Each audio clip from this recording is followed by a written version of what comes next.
آپ کے جسم پر ہتھیار کو سجا رہے تھے۔ آپ نے دوہری زیرہ پہنی اور آپ باہر تشریف لائے۔ اندر اللہ کی رسم تیاری کر رہے تھے، باہر صحابہ آپس سے مشورہ کر رہے تھے، کہہ رہے تھے یارو کیا کرتے ہو، ہم نے کیا فیصلہ کر لیا ہے؟ اللہ کے نبی صلی اللہ علیہ وسلم کے ساتھ ہم نے فرمایا مدینہ کے اندر لڑنے کے لیے، ہم تو بھی جوان ہیں، ہم نے بھی جنگ کے مار کے دیکھے نہیں، ہم تو چاہتے ہیں تلواروں کے جوہر دکھائیں اور میدان کارزار کا رخ کریں۔ اسی جو ہے اب ہمیں میدان کارزار کا رخ کرنا ہے۔ اس پر نوجوان اکٹھے ہو کر بارگاہ رسالت میں آئے، کہہ رہے کہ یا رسول اللہ صلی اللہ علیہ وسلم ہم چاہتے ہیں کہ میدان میں جا کر باہر نکلیں۔ آپ نے فرمایا ٹھیک ہے۔ اس موقع پر حضرت حمزہ رضی اللہ عنہ اتنے پرجوش تھے، فرمایا یا رسول اللہ صلی اللہ علیہ وسلم اس رب کی قسم جس نے آپ کو اللہ کی کتاب دے کر بھیجا ہے، اس رب کی قسم اگر آپ نکلنے کا حکم نہیں دیں گے مدینہ سے باہر، میں لقمہ تک حلق سے نہیں اتاروں گا۔ آپ صحابہ کو حکم دیا ٹھیک ہے کہ نکلیے، اور پھر یوں اللہ کے رسول صاحب صحابہ کا لشکر مدینہ سے باہر نکلتا ہے۔ اس کی تعداد 1000 کے قریب تھی۔ آپ صلی اللہ علیہ وسلم جب مدینہ سے باہر نکلے، سنیت الوداع ایک مقام ہے، یہ وہی جگہ ہے جہاں پر اہل مدینہ نے اللہ کے نبی صلی اللہ علیہ وسلم کا مدینہ تشریف آوری پر استقبال کیا تھا۔ جب آپ وہاں پر پہنچے، آپ نے دیکھا یہودیوں کو وہ ہتھیار سجا کر باہر نکل رہے ہیں۔ آپ نے دیکھا یہ کون ہے؟ یہ تو میں نے دیکھے ہی نہیں۔ فرمایا یا رسول اللہ یہ یہودی ہیں اور ہمارا ساتھ دینا چاہتے ہیں میدان جنگ۔ آپ نے فرمایا کہ یہ مسلمان ہو گئے ہیں؟ فرمایا نہیں، ہم یہ مسلمان نہیں۔ فرمایا مشرکوں کے مقابلے میں ہمیں کافروں کی حمایت نہیں چاہیے، اسے کہیں واپس لے جائیں، ہم اپنے ہی افراد کے ساتھ جو ہے ان کے ساتھ ہم میدان کارزار میں مشرکوں کو روک کریں۔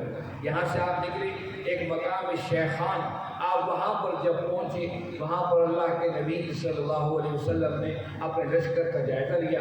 اسی مقام پر آپ نے مغرب کی اور پھر عشاء کی نماز پڑھی، اور مغرب کی نماز پڑھنے کے بعد آپ نے صحابہ کا جائزہ لیا۔ آپ نے فرمایا عبداللہ بن عمر واپس چلے جائیں، اسامہ بن زید واپس چلے جائیں، زید بن ثابت واپس چلے جائیں، یہ وہ زید بن ارقم یہ واپس چلے جائیں۔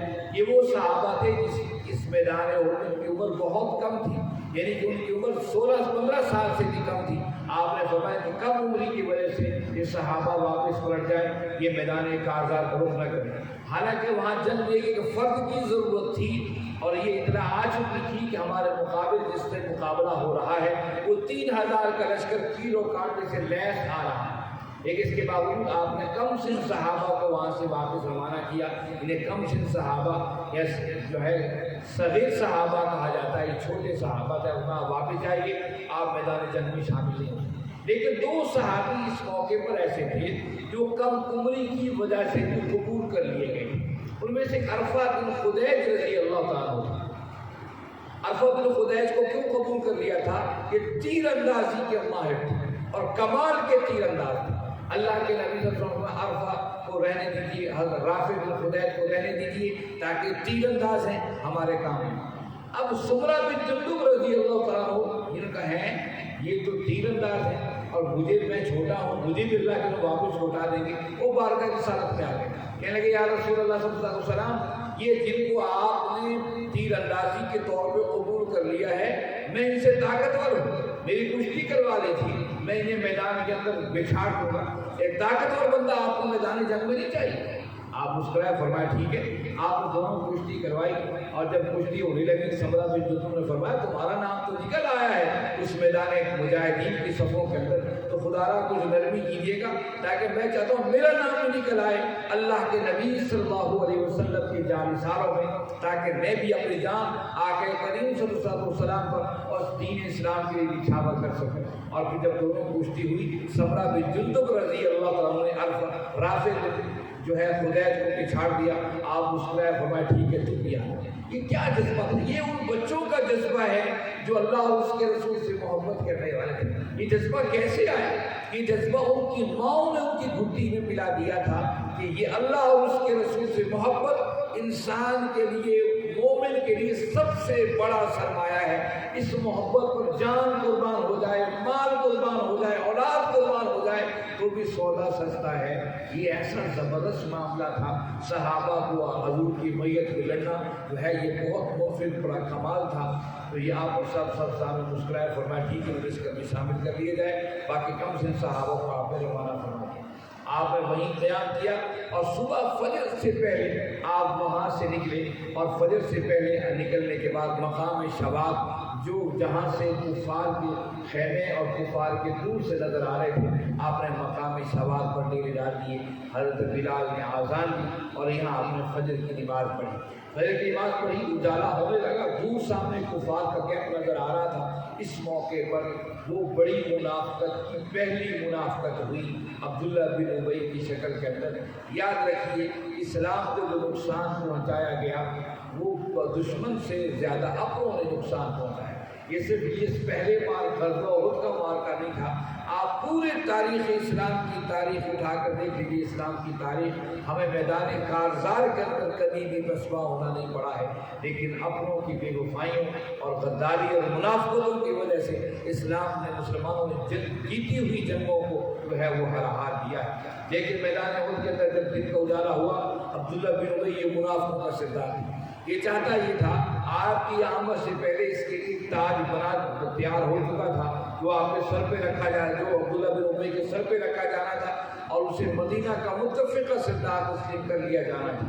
لیکن اتفاق اس کی بدقسمتی کہہ لیجیے یا اہل مدینہ کی قسمت کہہ لیجیے کہ یہ انہی ایام کے اندر اہل ایمان نے آ کر اللہ کے نبی صلی اللہ علیہ وسلم کے ہاتھ پر یہاں خواص و حضرت کے نوجوانوں نے آپ کے ہاتھ اسلام قبول کر لیا اور آپ کو مدینہ شریف آنے کی دعوت دی. اللہ کے جو مدینہ تشریف لائے تو متفقہ طور پر آپ کو سردار و قائد اور رہنما اور حکمران تسلیم کر لیا گیا. عبداللہ بن ابی اس طاق میں تھا کہ یہ تو میری سرداری چھین گئی ہے. یہ شروع کے اندر تو پہلے جو ہے مسلمان ہی نہیں ہوا, غزوہ بدر کے بعد اس نے اسلام قبول کر لیا تھا. اب اس نے سوچا کہ اس کے علاوہ کوئی چارہ نہیں ہے, کلمہ پڑھ کے مسلمان بن کے پھر جو ہے مسلمانوں کی جڑوں کو کاٹا جائے. اب یہ تو چاہتا یہ تھا کہ مدینہ کے اندر ہی لڑائی ہو, جنگ ہو, باہر نکلنا ہی نہ پڑے. یہ تو نوجوان اور اہل ایمان کے جوش و جذبہ تھا, یہ مجبور کر دیا کہ میدان کارزار میں نکل کر دشمن کا مقابلہ کرنا چاہیے. عبداللہ بن ابی شروع میں پیچھے ہٹ سکتا تھا, لیکن چونکہ اس کی وفاداریاں اہل مکہ کے ساتھ قرون خانہ تھی, عین اس وقت جب سامنے پہنچ چکا وہ شباب کے مقام پر یہ لشکر اور سامنے کفار کا لشکر نظر آ رہا تھا, عبداللہ بن ابی بارگاہ رسالت میں آیا. کہنے لگا محمد صلی اللہ علیہ وسلم, ہم نے تو آپ کو بڑا سمجھایا تھا کہ مکہ کے مدینہ کے اندر بیٹھ کر ہم لڑائی کریں گے, لیکن آپ نہیں مانے, ان نوجوانوں کی باتوں پر عمل کر لیا. دیکھیے سامنے کتنا بڑا لشکر ہے, 3000 کا لشکر ہے اور کیلوں کانٹے سے لیس ہے, گھوڑے اور اونٹ ان کے پاس جو ہے وافر مقدار کے اندر موجود ہے. ان سے ہم کیسے مقابلہ کر سکتے ہیں؟ عقل کا تقاضا یہ ہے اور انسانی سوچ یہ کہتی ہے کہ ہم ان کا مقابلہ نہیں کر سکتے, ان سے صلح کر لیں یا ہم مدینہ واپس جا کر وہاں ان کا انتظار کریں. ہمیشہ سے جب میدان کارزار سجتے ہیں ایسی آوازیں آتی ہیں کہ کیوں نہ صلح صفائی کر لی جائے, ہم تعداد میں تھوڑے ہیں, دشمن زیادہ ہے. ہمیشہ سے ہی یہ اسلام کی تاریخ اللہ کے نبی صلی اللہ علیہ وسلم کے بعد سے ہی نہیں, اس سے پہلے بھی اسلام کی تاریخ بتاتی ہے مسلمان تعداد میں تھوڑے تھے اور کفار کثرت سے تھے. اور اللہ رب العزت نے دوسرے سپارے کے آخری حصے کے اندر آپ نے جو مقابلہ طالوت اور جالوت کے مقابلے کا تذکرہ کیا, جب طالوت علیہ السلام جالوت کے مقابلے میں نکلے تھے وہاں پر یہی سوچ تھی کہ ہم اتنے بڑے لشکر سے کیسے مقابلہ کریں. ہر طالوت سے کہا کچھ عقل کے ناخن لو, جالوت کے پاس تو بہت بڑا لشکر ہے, افرادی قوت بھی ہے, وسائل بھی ہے, سب کچھ ہے, ان سے ہمارا مقابلہ ہو ہی نہیں سکتا ہے, ان کا مقابلہ ہمارا بڑا مشکل ہو جائے گا, تو کوئی اور بہتر طریقہ اختیار کیا جائے. اس کو قرآن کی آیت یہ قرآن میں آیا, کم من فیات قلیلۃ غلبت فیات کثیرہ, اللہ نے تھوڑے بھی ہوگے میں زیادہ پر تمہیں غلبہ دوں گا. یہ پہلا سور اللہ نے اہل ایمان کی دھارس کو بندھایا. اور پھر طالوت نے جب جالوت کو شکست دی, طالوت علیہ الصلوۃ والتسلیم میں جب اہل ایمان کو سمجھ آئی کہ میدان جنگ میں ایمان لڑا کرتے ہیں, افراد نہیں لڑتے ہیں, قوت اور طاقتیں نہیں لڑتی ہیں, ایمان اللہ پر توکل اور بھروسہ اور یقین یہ چیزیں لڑا کرتی ہیں. آج بھی دیکھ لیجیے انڈیا بڑے تنتنے سے رات کے اندھیرے میں آپ کے ہماری مملکت ریاست پاکستان میں حملہ آور ہوا ہے, اور پھر اس کے بعد میں دیکھیے کس طریقے ذلت اور خاری کے ساتھ اور اپنے زخموں کو سمیٹتے ہوئے دنیا کے سامنے اس نے اپیل کی خدا کے لیے ہمیں بچایا جائے. ہم کمبل کو تو چھوڑنا چاہتے ہیں پر کمبل ہمیں اب چھوڑنا نہیں چاہتا ہے. اور پھر کل جنگ بندی کا معاملہ آپ نے دیکھ لیا ہے کہ اللہ رب العزت نے آج بھی بتایا مسلمان کتنے ہی بھی کمزور کیوں نہ ہو, لیکن اللہ پر توکل اور بھروسہ جب رکھیں گے اللہ انہیں میدان جنگ کے اندر شکست نہیں دے گا، بلکہ ان کے ساتھ جو ہے اللہ کا جو ہے مدد اور شامل حال رہے گی۔ ہم دیکھتے ہیں کہ پاکستان انڈیا کئی گنا بڑا ملک ہے۔ پاکستان سے 5 یا 6 ممالک ملک ہوں تب جا کر انڈیا ایک بنتا ہے۔ آپ جو ہمارے یہاں 25 کروڑ مسلمان بستے ہیں اور وہاں 55 کروڑ مسلمان بستے ہیں ہندوستان کے اندر۔ ہم سے مسلمانوں کی تعداد بھی ہم سے کئی گنا زیادہ مسلمان وہاں پر موجود ہیں، اور دشمن ایک ایسی سازش چلی ہے کہ وہاں پر آپ دیکھیے کہ جو بتانے والے لوگ جو بتا رہے تھے جنگ کے حوالے سے، انہوں نے اپنے سبوک میں نہ رکھے تھے، ایک مسلمان کرنل عورت تھی اس کو رکھا اور ایک سکھ عورت تھی اس کو رکھا، تاکہ پتہ چلے جناب ہم تو مسلمان اور سکھ ہم یہاں اکٹھے ہیں۔ لیکن ان کی عملی زندگی میں دیکھیے کہ انہوں نے نہ صرف پاکستان کے اندر مساجد کے اوپر اٹیک کیا ہے، بلکہ انہوں نے یہ پرانا قانون ختم کر کے نیا قانون انڈیا کے اندر مودی نے بنایا ہے، جو بھی مسلمان علاقہ چھوڑ گئے 1947 میں علاقے چھوڑ گئے، ان علاقوں میں جو مساجد ہیں، جو جائیدادیں ہیں ان مسلمانوں کی، جو وہاں پر پاکستان چلے گئے، ان مسجدوں کو گرا کر ان جائیدادوں کو ختم کر کے ان کو گورنمنٹ کی تحویل میں دیا جائے۔ اور اس پر پھر وہاں پر مسلمانوں نے احتجاج کیا۔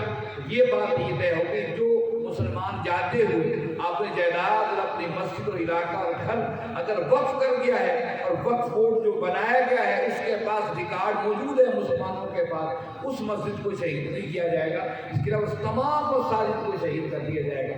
اسے بابری مسجد کا معاملہ نہیں، سینکڑوں مساجد ایسی ہیں جو پاکستان بننے سے پہلے وہاں پر موجود تھی، ان کے گرانے کا فیصلہ اس مودی نے کر لیا ہے۔ اس حد تک وہاں لوگ مسلمانوں پر جو ہے وہ ظلم کر رہے ہیں، لیکن اس نے دنیا کے سامنے بتایا کہ میں تو بڑا جناب جو عام جو ہے سیکولر قسم کے لوگ ہیں، دیکھیے ہم سکھ اور مسلمان اکٹھے ہیں، جو سپورٹ مین ہے۔ بات ہو رہی تھی غزوہ احد کی۔ عبداللہ بن ابی نے کہا کہ اے محمد صلی اللہ علیہ وسلم یہ کیا کرتے ہیں، ان نوجوان لڑکوں کی باتوں پر آپ آ گئے ہیں، ہمیں تو مدینہ میں رہ کر رہنا چاہیے تھا، آپ نے میری بات نہیں مانی، میں واپس جا رہا تھا۔ وہ اپنے 300 افراد لے کر عین میدان جنگ کے اندر وہاں سے نکل کھڑا۔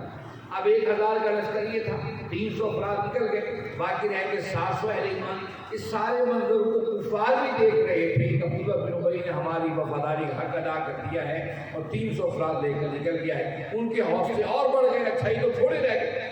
اب جب عبداللہ بن ابی اپنے بندوں کو لے کر نکلا، اوس کا ایک قبیلہ اور ایک خزرج کا قبیلہ، ان کے آگے قبیلے ہوتے تھے، انہوں نے آپس میں بھی بیٹھ کر سوچا کہ عبداللہ بن ابی کی بات تو صحیح ہے، یہ 3000 کا لشکر ہے، ہم اسے کیسے مقابلہ کریں؟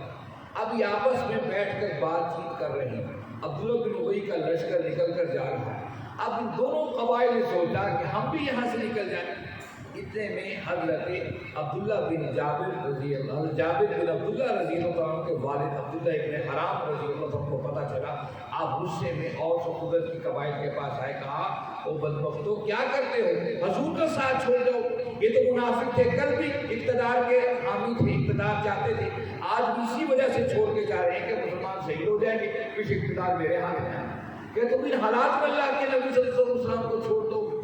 اب یہ بات سنی، قرآن نے اس کا باقاعدہ تذکرہ کیا ان دونوں گروہوں کا قرآن مجید کے اندر، کہ دو گروہ ایسے تھے، تب چلا ان کے اندر کچھ پھوٹ پیدا ہو رہی تھی، لیکن اللہ نے ان کے دلوں کو مضبوط کیا اور اللہ پر توکل بھروسہ کر کے ٹھہر گئے۔ اور پھر میدان احد کے اندر آمنے سامنے افواج آ کر کھڑی ہو گئی، اور سامنے اللہ کے نبی صلی اللہ علیہ وسلم نے صحابہ کی ترتیب لگائی، اور یہ شوال کا مہینہ تھا، اور اسی طریقے سے یہ ہجرت کا 3را سال تھا، اس میں یہ غزوہ احد کا معرکہ برپا ہوا۔